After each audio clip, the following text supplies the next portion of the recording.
आपसे बातें करें। कृष्णा मालिक कोहली साहब को नवी मुंबई का अध्यक्ष बनाया जाता है और अभी आसिम भाई उनको नियुक्ति पत्र देंगे।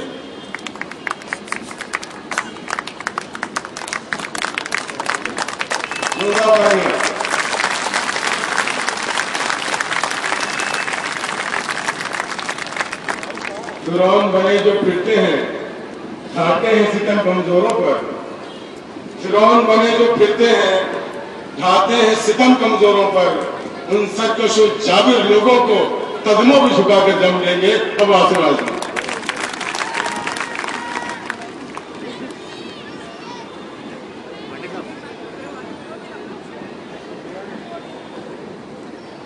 हमारे साथी जिनको महाराष्ट्र समाजवादी पार्टी का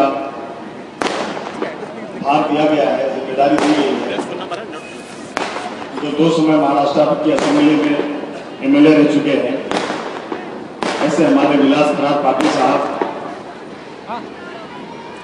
उत्तर प्रदेश से चलकर आए हम लोगों को ताकत देने के लिए। ऐसे हमारे साथी भाई अभिषेक मिश्रा जी,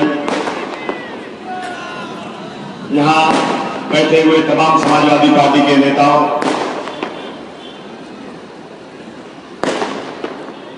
बहुत बड़ी तादाद में बैठे बुजुर्गों, नौजवान साथियों, भाइयों और बहनों, मुझे मालूम है समय बहुत हो चुका है क्योंकि मीटिंग का समय 4 बजे का अनाउंस किया गया और 2 बजे से लोगों ने आने की तैयारियां शुरू कर दी। समय बहुत हो चुका है, इसलिए मैं कुछ ज्यादा बोलना नहीं चाहता हूं। इन साथियों,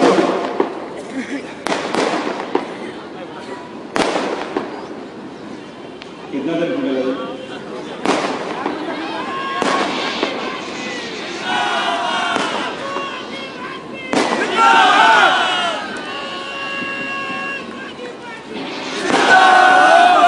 यहां पर आए हुए बहुत बड़ी तादाद में लोग किसी न किसी प्रदेश से आए हुए हैं। मुंबई की आबादी कॉस्मोपॉलिटन है। मैं यहां बैठे हुए बहुत सारे लोगों को जानता हूं, कोई आजमगढ़ से, कोई प्रतापगढ़ से, कोई इलाहाबाद से, कोई जौनपुर से, कोई बलरामपुर से, कोई बस्ती से, कोई गोंडा से।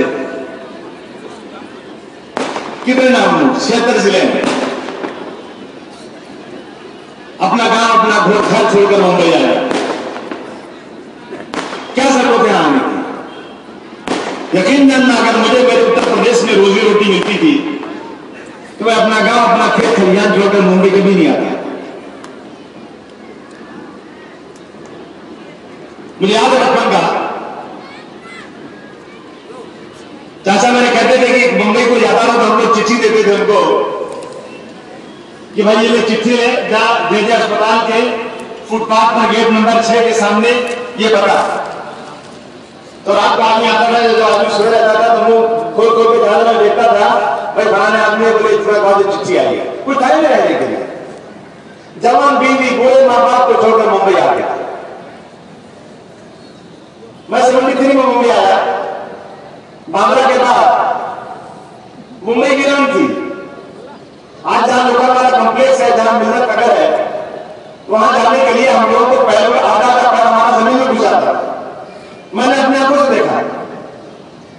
आज इस मुंबई को अगर किसी ने तुरंत बनाया है, मैं किसी के मुकाम पर बिना कह सकता हूं, हमारे मजबूत भाई जो आज उत्तर प्रदेश से चलकर आए, अपने सरों पर मिट्टियां मिला कर इस मुंबई को खूबसूरत बनाया।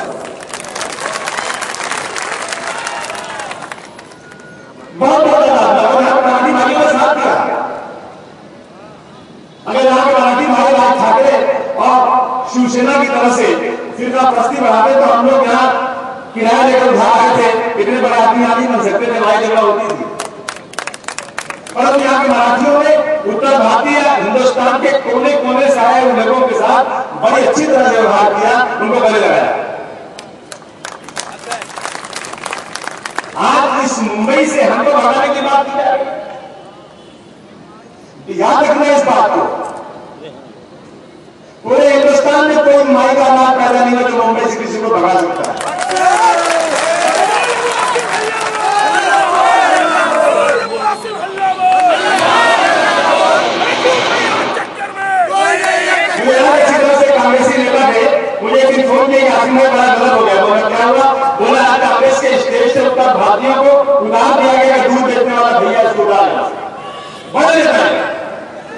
मुझे फोन किया आसिम भाई तुम उसकी कुछ करो, वो यार तुम इतना बड़ा नेता तुम क्यों नहीं कुछ करते? क्या मेरी पार्टी वाले कुछ नहीं कर पाऊंगा? मैं बोला नेता हो कि चपरासी हो? रात को बैठा मैं उस दिन, मैंने अपने साथियों से बात किया और उसी दिन मैंने नारा दिया मुंबई में कि मुंबई है आपकी नहीं किसी के बाप की। क्या गलत नारा दिया? मुंबई में रहने वाले सब लोगों की मुंबई है। आज मुंबई इस देश की आर्थिक राजधानी है, तो क्यों है कि सब लोग मुंबई में आए? 60 में हमेशा कहता हूं कि 60s में हमारे गांव के लोग मुंबई नहीं आते थे, कलकत्ता जाते थे और उस वक्त कलकत्ता इस देश की आर्थिक राजधानी थी। लेकिन कलकत्ता के लोगों ने, बंगाली लोगों ने भी वहां पर बंगाली और बिहारी करके लड़ाई शुरू किया, तो लोग वहां से पलायन करके मुंबई आ गए, तो कलकत्ता वीरान हो गई और मुंबई मेरी आबाद हो गई। मैं यहां के नेताओं को वार्निंग देना चाहता हूं, बहुत सख्ती के साथ उनको मैं कहना चाहता हूं कि बाहर आ जाओ तो अपनी हरकत से, नहीं तो ऐसा ना हो कि हम वो लोग जो मुंबई से अपनी रोजी रोटी कमाते हैं और इस मुंबई को जो वीरान करने की कोशिश कर रहा है, हम तुम्हें घरों से निकाल कर तुम्हारे हलक में हाथ डालकर तुम्हारी जबान काट कर दे, वो जल्दी आ सकता है। मेरा मुंबई इस देश का सबसे बड़ा आर्थिक स्थान, मेरा वो मुंबई जहां आज भूखा आदमी आता है और जहां बड़ा आदमी बन के जाता है, उस मुंबई की तरफ अगर किसी ने आंख उठाकर देखी और उसे वीरान करने की कोशिश की तो उसके ईद का जवाब पत्थर से दिया जाएगा। आज इस मीटिंग में तय करना पड़ेगा। लोग बेचारे आते हैं गांव से, 15 बीघा खेती, 50 बीघा खेती, 5 भाई घर में है, एक भाई मेरा मुंबई चला आता है, कैसे बोलते हैं घर छोड़ दे, कहां रहता बेचारा? मैं तो कहता हूं मेरे गांव में, अभिषेक भाई आपने शायद यहां का घर देखा नहीं होगा, मेरे गांव में जहां मुर्गी पालते हैं, जहां कुत्ता पालते हैं, बिल्ली पालते हैं, जहां लकड़ी रखते हैं जलाने की, जहां राशन रखते हैं, गुड़ रखते हैं, दूध रखते हैं, 10-15 कमरे तो हमारे साथ इसी में चले जाते हैं। और मुर्गी पालने वाला कमरे से पूरा कमरा मुंबई में आकर हमारे वो लोग जिनके पास 10 कमरे के घर है, वो यहां जिंदगी गुजार रहे हैं। मैं एक दिन जा रहा था, एक आदमी गुजारा सर के ऊपर एक तांबे के बर्तन में लाल कपड़ा लपेटे हुए जा रहा था। मैं कहा सुन भाई क्या नाम तेरा? बोले मेरा प्रहलाद यादव। कहां गया तेरा? बोले मेरा घर जो है भदोई। क्या कर इसमें क्या ले जा रहा है? समोसा। बोले भैया क्या करता है? बोले भैया सुबह से शाम तक सड़क पर समोसा बेचता हूँ, रात को खोली में जाता हूँ और खोली में रखता हूँ और सोता हूँ, सुबह 4 बजे उठता हूँ, समोसा बनाता हूँ और शाम तक बेचता हूँ और 30 तारीख को माँ बाप को गाँव में पैसा मनाकर कर देता हूँ। इसे मेहनत क्या हो सकती? ये जिहाद की बात करते हैं लोग ना, यकीन करना जिहाद इसी को कहते हैं, यही जिहाद है। अपने माँ बाप को पालने के लिए अपनी जवानी के दिन सड़कों पर बेचारे रोजी रोटी कमाने के लिए फुटपाथ पर आगे काट देते हैं। जहां जगह मेरी थोड़ी सी जगह प्यारा पूरी करना है, रोजी रोटी कमाने के लिए किया। और आज हमारी सरकार ये कहती है कि 1995 के बाद के झोपड़ों को पानी नहीं देंगे। इंशाअल्लाह तुम रहोगे नहीं, आपकी बात 2014 के बाद तुमसे पानी मांगने की जरूरत नहीं पड़ेगी। शिवाजी नगर में पानी का इतना बड़ा मसला है मेरे इलाके में कि पूरा इलाका पानी में था। मैं जाकर मैंने बात किया मीटिंग के अंदर, तो कमिश्नर साहब बोले साहब को 95 के बाद के झोपड़े में पानी नहीं देंगे। लेकिन जब मैंने कारपोरेशन के कानून पढ़ा, कारपोरेशन में जो नियम पास हुआ पढ़ा मैंने, तो मुंबई में अभी बताया ना 57-58 हजार बिल्डिंगें इलीगल है, इलीगल बिल्डिंगें जिसको ओसी नहीं मिली है, उन बिल्डिंगों को इंसानियत के नाते पानी सरकार दे रही है।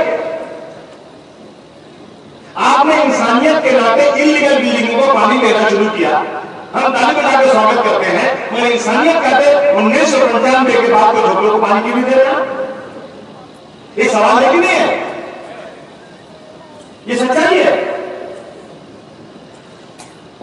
मैंने कुछ लोग मेरे इलाके पानी चोरी कर लेते थे, बड़ी बड़ी मोटर लगा करके जो पानी जाता है लोगों को पानी चोरी करके बेचते थे, मैंने उसकी मोटर को बंद करवाया। तो लोग आगे आसिम भाई आप गलत कर रहे हो, क्यों? कैसा हमारे झोपड़े को पानी सरकार से नहीं मिलता, तो ये जो चोरी करके पानी बेचते हैं उससे हमारा काम चल जाता है, अब वो चोरी करने दीजिए उनको ताकि हमारा काम हो।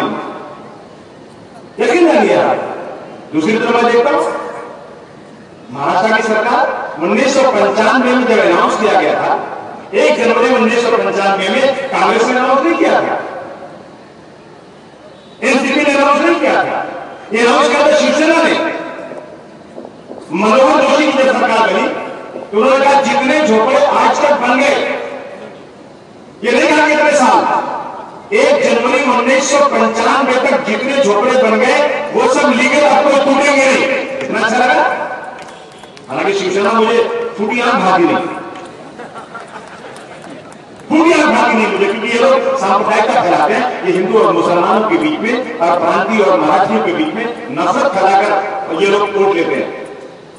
लेकिन मैं इस बात की तारीफ करूंगा कि 95 तक के झोपड़ों को रेगुलराइज कर दिया और ये कांग्रेस 2004 में अनाउंस करती है कि अभी हम सत्ता में आ गए तो हम अपनी बात 2004 तक के सब लोगों को रेगुलराइज कर देंगे। 95 में जब रेगुलराइज हुआ था तो जितने झोपड़े बने थे रेगुलराइज हो गए, और उस समय कानून बना था कि अब अगर कोई झोपड़ा बनेगा तो वहां का बीट ऑफिसर जो पुलिस का जिम्मेदार होगा, वहां का वार्ड ऑफिसर जो म्युनिसिपैलिटी का जिम्मेदार होगा, उसको पूछा जाएगा, और अगर झोपड़ा बन गया इलीगल तो उसको नोटिस दी जाएगी, उसको सस्पेंड किया जाएगा, जरूरत पड़ेगी तो हाथ मकड़ी लगाकर जेल भेजा जाएगा, मुकदमा कराया जाएगा। ये कानून बना था। ये कहा था मनोहर जोशी ने, असेंबली में ये बात की थी।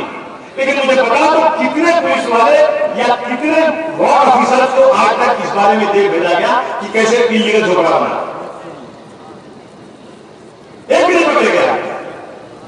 अब बेचारा गरीब आदमी गांव से आ रहा है, अब बेचारा बड़ा हुआ, उसकी 18 साल 20 साल उम्र हुई 95 के बाद 2000 के बाद, और गांव में खेती है, बिजनेस नहीं है, इंडस्ट्री फैक्ट्री नहीं है, माँ बाप को पालना है, बहन और बेटी की शादी करना है, बच्चे को स्कूल भेजना है, बूढ़े बाप का इलाज करना है, तो कमाने जाएगा कि नहीं जाएगा? कहां जाएगा? मुंबई आएगा। आगे झोपड़ा बनाता है, झोपड़ा तोड़ देते हैं। आज मैं अकेले में चाहता हूं सरकार से, आप लोग मेरे साथ रहेंगे कि नहीं रहेंगे? मैं सरकार को वार्निंग देता हूं आज कि किसी भी झोपड़े को हाथ लगाने के पहले तुम पहले मुंबई की जो आलीशान बिल्डिंग है 57, 58 और 60,000 इलीगल है, पहले उधर हाथ लगाओ, उसके बाद झोपड़े को हाथ लगाना।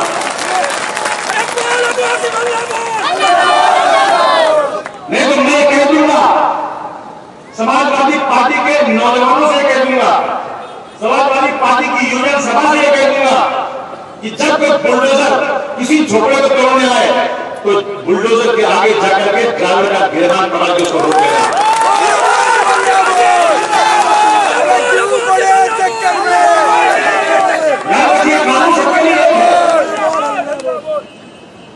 मुझे बता दो, राजनीतिक नेता लोग बैठे हैं, आज तक किसी पॉश एरिया में मीटिंग किया? आज तक किसी बिल्डिंग के इलाके में ऐसे मंच लगाकर वोट मांगा? जवाब नहीं।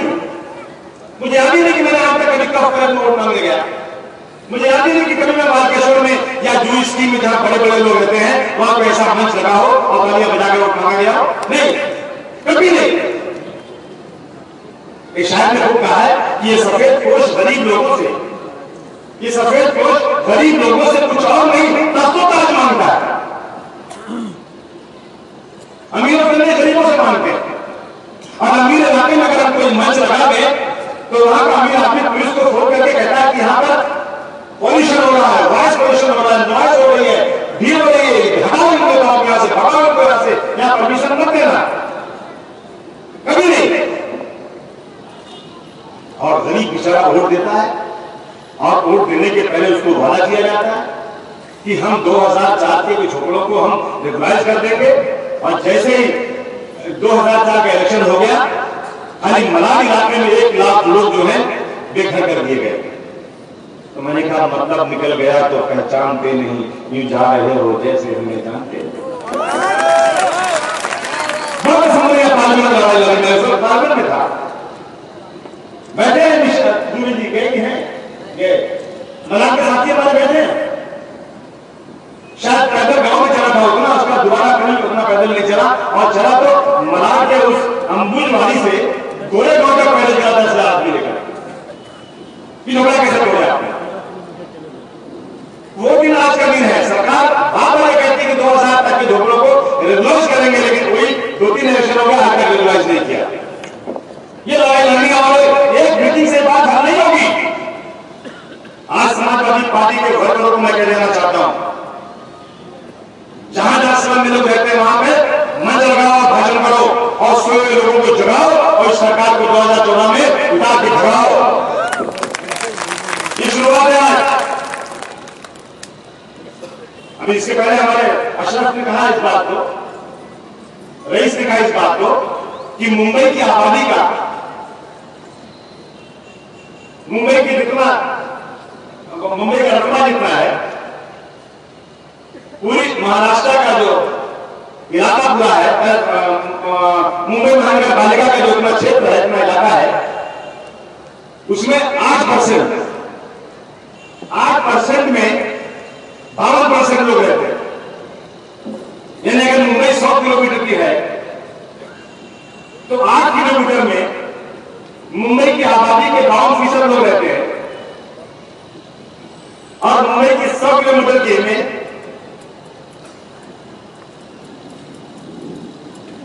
92% लोग, 92% इलाके में 48% रहते हैं, यानी बिल्डिंगों में। और दूसरा कानून सरकार का शायद आपको मालूम भी नहीं होगा कि झोपड़े पे रहने वाले आदमी को एक दिन 24 घंटे का पानी 45 लीटर सरकार का नियम। कितना? एक आदमी को एक झोपड़े में 45 लीटर पानी। लेकिन वही सरकार का दूसरा नियम कि बिल्डिंग में रहने वाले एक आदमी को एक दिन का 135 लीटर पानी। आपकी समझ बात कुछ आ रही है कि बिल्डिंग में रहने वाले को 135 लीटर और झोपड़े में रहने वाले को 45 लीटर। बिल्डिंग इलीगल है, बिल्डिंग की सर्टिफिकेट नहीं है, गैर कानूनी बनी है, तो भी उसको इंसानियत के नाते पानी दे दो।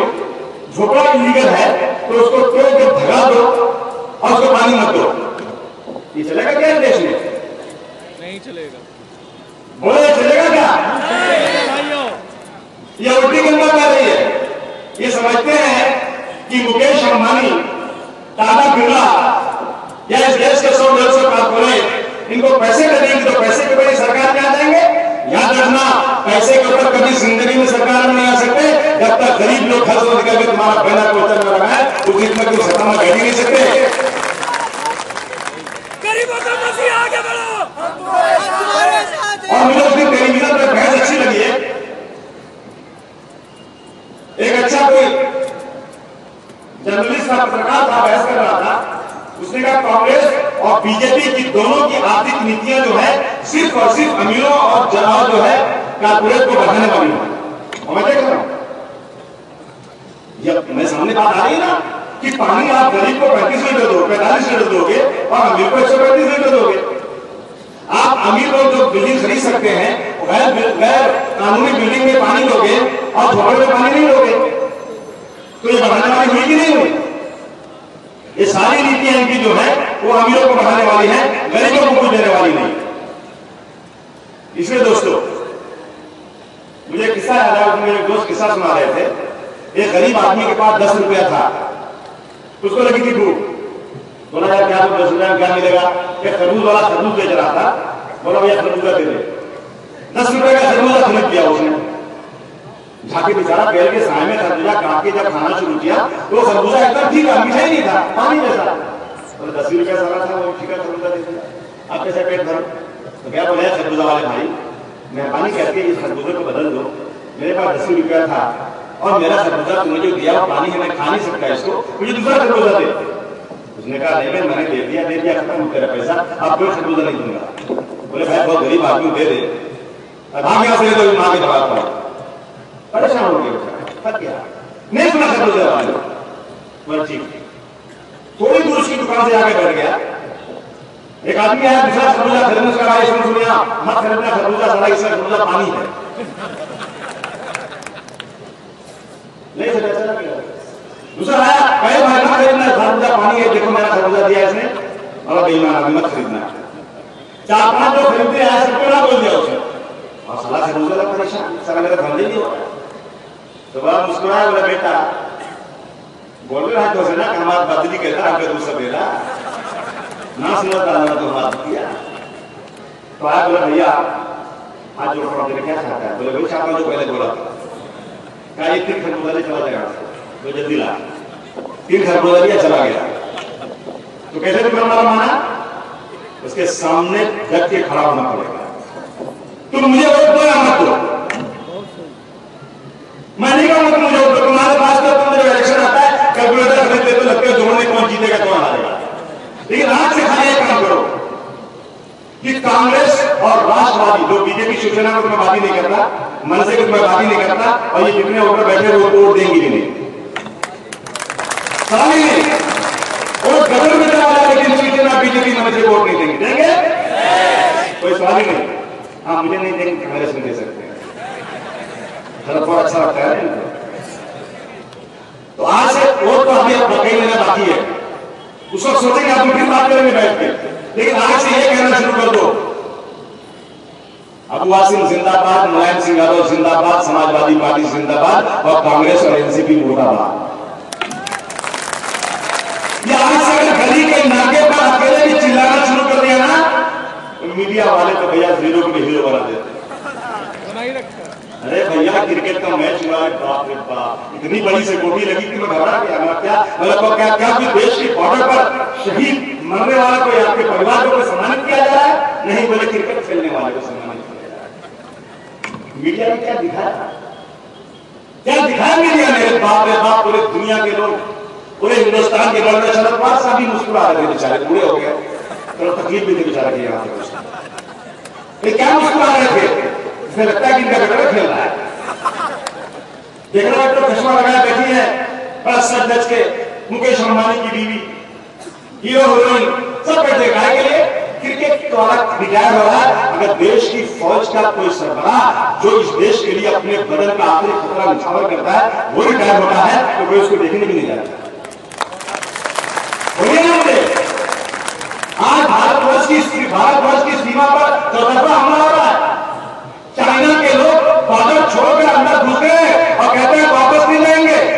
कहते हैं कि हिमाचल प्रदेश के लोगों की शक्ल हमसे मिलती जुलती है, ये हमारी जमीन है, हम कब्जा करेंगे इसको। चाइना ने पार्वती और विष्णु के तीर्थ स्थान को कब्जा कर लिया। हमारे भाई लोग जब जाते हैं यात्रा पे तो सरकार से परमिशन मिलता है कि अपने लोग जाओ, तो जाते हैं हमारे भगवान का तीर्थ स्थान, और कब्जा किसका? चाइना का। पाकिस्तान दूसरी तरफ से बॉर्डर में हमको दबाया जा रहा है, जब चाहता है आतंकवादी भेज देता है। कारगिल की जंग में 450 लोग के नाम कंप्यूटर पर पड़ रहा था, लेकिन मैं नाम लूं तो मेरा एक आदमी इसको जानेगा ही नहीं, लेकिन नाम ले लूं अभी शाहरुख खान का तो ऐसा हंसेंगे जैसे लगता है कि यही शाहरुख खान बन गए। ये क्या क्यों हो रहा है? आखिर पैंट पहनते सब फटी हुई। मेरे गांव का अभिषेक भाई कोई आदमी कपड़ा फटा पहने, बोले बहुत गरीब आदमी, ये तो बोलेगा। फटी हुई पैंट पे आदमी पहनेगा तो क्या बोलेंगे? मिस्कीन बेचारा, पैसा नहीं, फट गया तो क्या करेगा। लेकिन आज सारा पैंटवा खरीदते फाड़ते उसको, पैंटवा पहन के फाड़ते क्या बोले फैशन है? क्या सारा जमाना आ गया है? ये कौन सा जमाना आ गया? कपड़ा फाड़ के दिखाया जा रहा, कपड़ा सिला हुआ फाड़ रहा।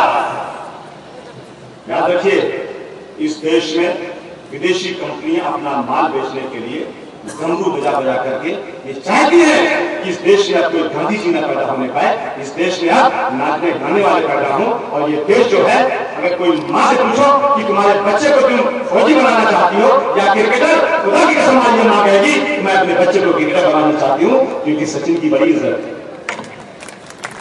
मैं डिफेंस कमेटी का मेंबर था, हमारी स्टैंडिंग कमेटी में बार बार चर्चा होता था कि फौज में भर्ती होने के लिए लोग नहीं है, लोग नौकरियां छोड़कर के प्राइवेट कंपनी में जा रहे हैं, और फौज में जहां हमारे देश की रक्षा करने वाले लोग हैं वहां हमारी कमी होती जा रही है। क्योंकि आज जो है हम लोग अमेरिकन कंपनियों के दिखाए हुए तमाशे के चक्कर में फंसे हुए जा रहे हैं, और हमारे देश को हम जो है आज जो वेस्टर्न कल्चर में ढालते जा रहे हैं।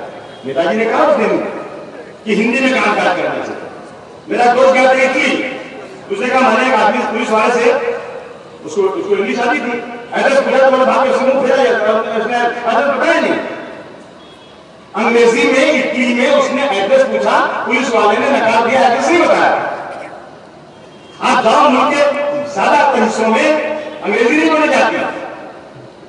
1947 में यह तय हो गया था कि अब इस देश की जबान हिंदी होगी और इस देश से 15 सालों के अंदर अंग्रेजी को रुखसत कर दिया जाएगा।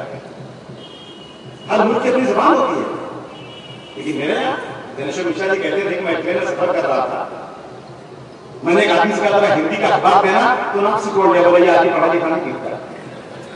अब बाजू में एक आदमी अंग्रेजी का अखबार लेकर बैठा था, साला उल्टा पढ़ रहा था, बोले कितना पढ़ा लिखा आदमी।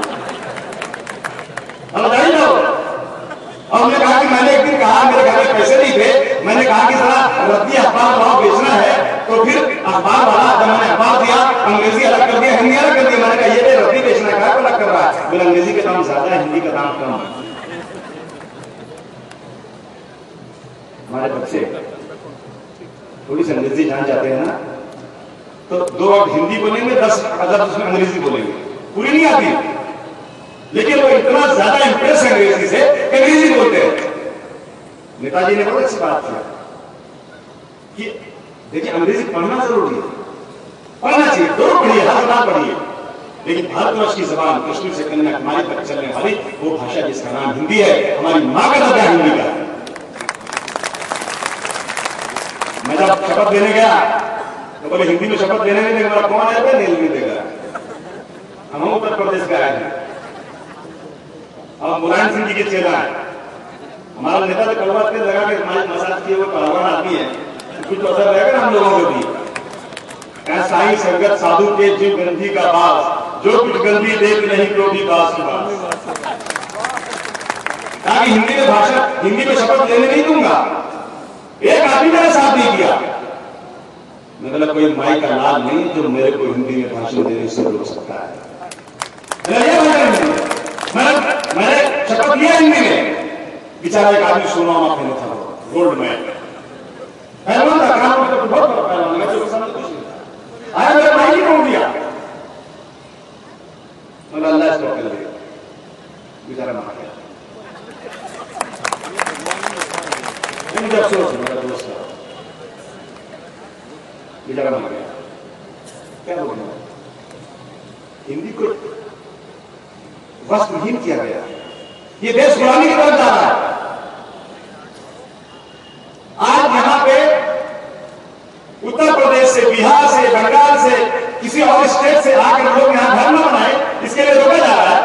तो अमेरिका से, लंदन से, दुनिया से लोग आए और यहाँ की डिग्री चाहे प्रॉपर्टी खरीद के रहें और यहाँ पर आराम से लोग बुलाया जाए।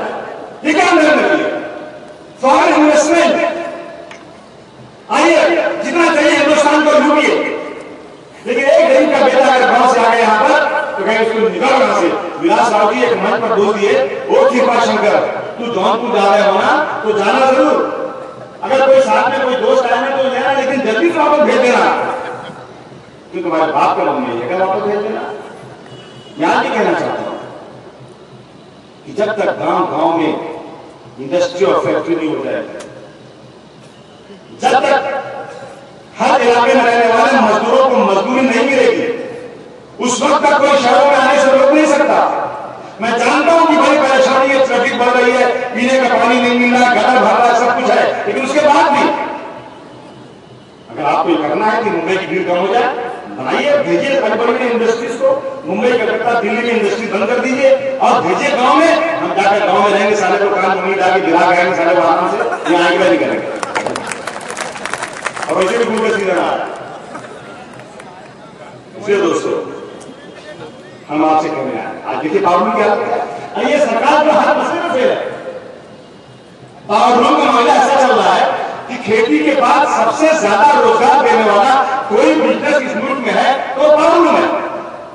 आज पावर लूम की हालत यह हो गई है कि पावर लूम की एक रूम की बिल, बिजली की बिल 1200 से 1500 रुपए आती है। इतना ज्यादा तालियां बजाओ मुलायम सिंह यादव के लिए कि मुलायम सिंह यादव ने अपनी सरकार में सिर्फ और सिर्फ 72 रुपए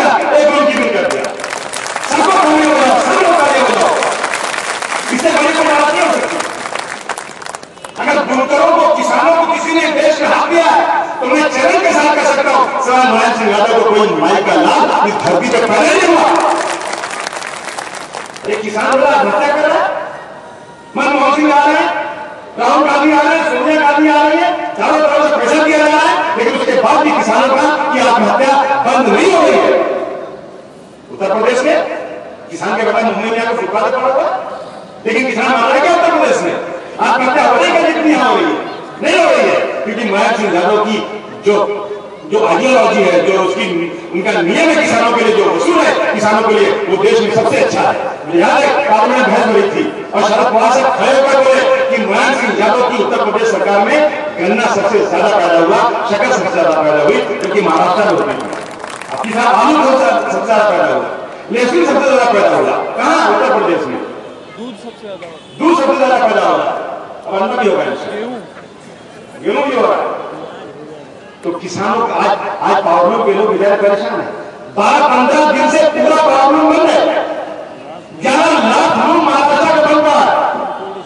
और हमारे मुख्यमंत्री जी महाराज कह रहे हैं पूरे देश में कहीं भी, पूरे हिंदुस्तान में कहीं भी और बिजली का बिल इतना नहीं है जितना मुंबई में। कितना बड़ा पेट्रोल खरीदने जाओ सारा तो दिल्ली में सस्ता है, हर चीज आता है। और उसके बाद देखो तो 2-3 लाख करोड़ के कर्जदार। मुंबई में कोई डेवलपमेंट ही नहीं हो रहा, कोई विकास ही नहीं हो रहा। इतने सालों में सिर्फ एक वायु बंदर से चेंबूर का जो एक फ्री वे बनाया गया, उसके अलावा क्या बना अब तक? रेलवे बन रही है, मोनो रेल बन रही है, अरे 10 साल से बन रही है, जो सड़क थोड़ी भी पतली होगी, स्लैब गिर रहा है, उमर रहा है, लेकिन चालू नहीं हो रहा है। कह रहा है कि वाटर ट्रांसपोर्ट शुरू करेंगे, कब शुरू करोगे? शुरू नहीं कर रहे। सिर्फ और सिर्फ राष्ट्रवादी और कांग्रेस का झगड़ा, अलग हो जाओ झगड़ा, लेकिन सत्ता का लड्डू खाना है। सोनिया गांधी के पल्लू में बैठकर दोनों को सत्ता का लड्डू खाना है, अलग भी नहीं होना है, और दोनों को महाराष्ट्र बर्बादी करना है। इसलिए दोस्तों हमको ज्यादा बातें ना करते हुए आपसे गुजारिश करने आ जाए कि हमें सबसे पहले आज ये सारी स्कीम चल रही है, जिनके 95 तक के झोपड़े हैं उनको पक्के मकान मिल रहे हैं, लेकिन 2000 तक के झोपड़ों को पक्के मकान नहीं मिल रहे हैं। मिल रहे हैं क्या? नहीं मिल रहा है। इसको दिलवाना है कि नहीं दिलवाना? सीधे उंगली से घी निकलेगी, सीधे उंगली से घी नहीं निकलेगा।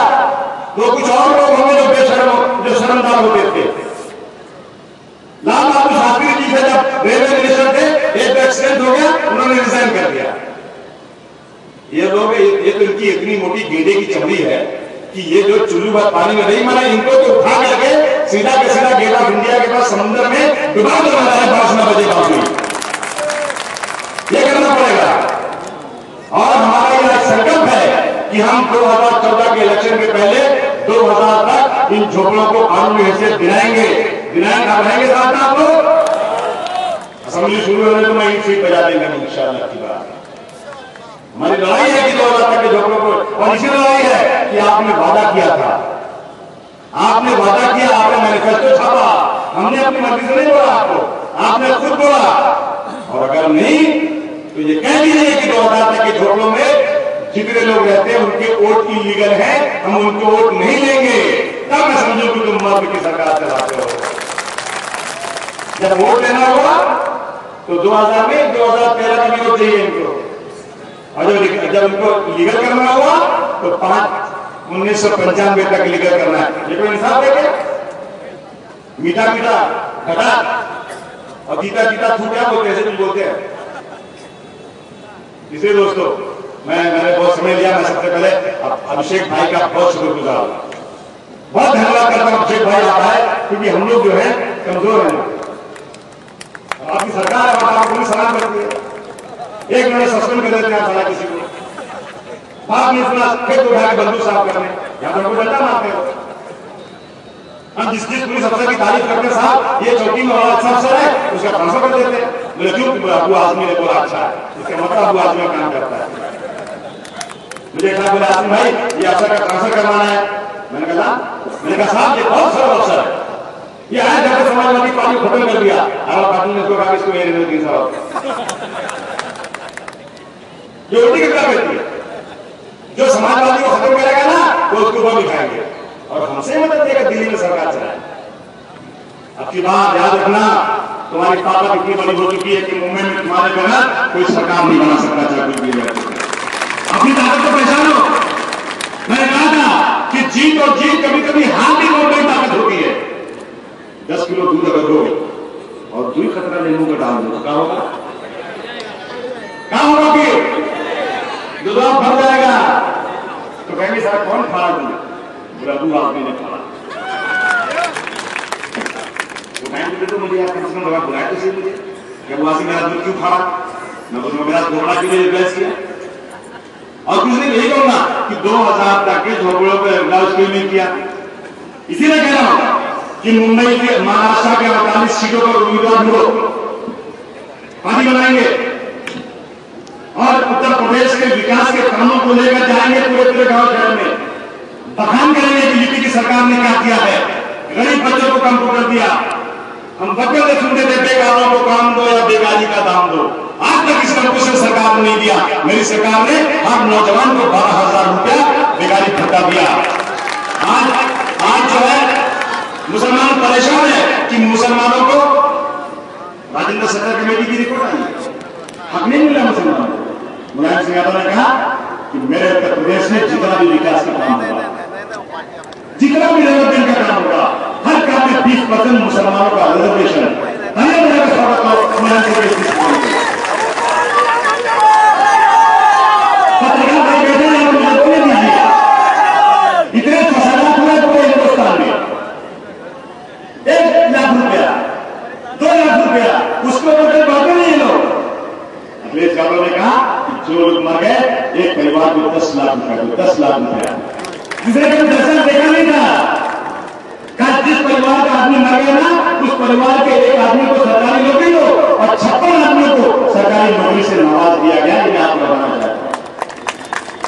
पुलिस वाले बहुत बदमाशी कर रहे हैं, वहां पर फसादात करवा रहे हैं।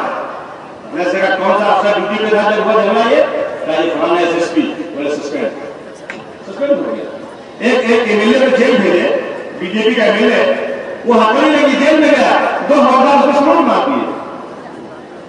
पुलिस ने कहा दोनों हवलदार को सस्पेंड कर दो। यहाँ पे क्या हो रहा है? यहाँ पर जो जितना गोली मारेगा उसको उतनी बड़ी पोस्ट दी जाएगी। ये हो रहा है महाराष्ट्र में। इसलिए दोस्तों इन चीजों को लेकर हम गांव जाएंगे और मेरे साथ अभी हैं, अरे अबू आसिम की पार्टी भाइयों वाली पार्टी है। अभी देखिए भैया पार्टी, आप क्या बोलता हो? एक हिंदू एक मुसलमान, आप क्या बोलता हो?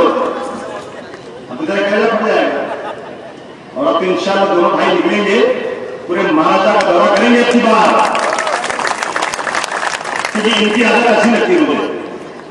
इनको कितना शरद बार बुलाएंगे, चले अबू आसिम के साथ आओ और तुमको राज्यसभा देता हूं, ये कहेंगे मेरे ठोक करके तेरी राज्यसभा, मैं अबू आसिम के साथ रहूंगा।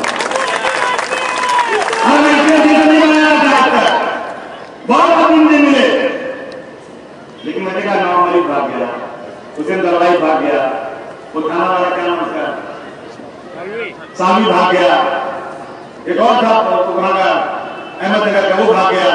क्या करूं यार, मैं कहां से किसको बनाऊं, कैसे बनाऊं? मैंने इनके बारे से पता लगाया। बोले आसिम भाई मर्द आदमी है, मर्द और मर्द की जमीन। मैंने इनकी इंटेलिजेंस रिपोर्ट निकाला, मैंने मेरे लड़कों को लगाया, पता लगाओ। बोले आसिम भाई कसम से मार आदमी को। मैंने जबरदस्ती निवेदन किया, मैंने कहा मेरे रास्ते काटे करना पाएंगे मेरे साथ संघर्ष करेंगे। कहा आसिम भाई मेरी जिंदगी संघर्ष की है और अपोजिशन में लेकर जो काम करा सकता हूं वो मैं पावर में रहकर नहीं करा सकता। तो इनकी और मेरी बहुत बड़े कांग्रेस वाले अब भाई संघर्ष करते करोगे, मंत्री बन जाओ, मगर तुम्हारी मंत्री वाली गाड़ी में लाल बत्ती जो है ना वो चोर बाजार वाला वो नहीं। मैं अगर मंत्री वाली गाड़ी लूंगा तो मर्दों वाली लूंगा, मेरी ताकत लूंगा, तुमको गिराकर तुमको बर्बाद करके लूंगा इंशाअल्लाह।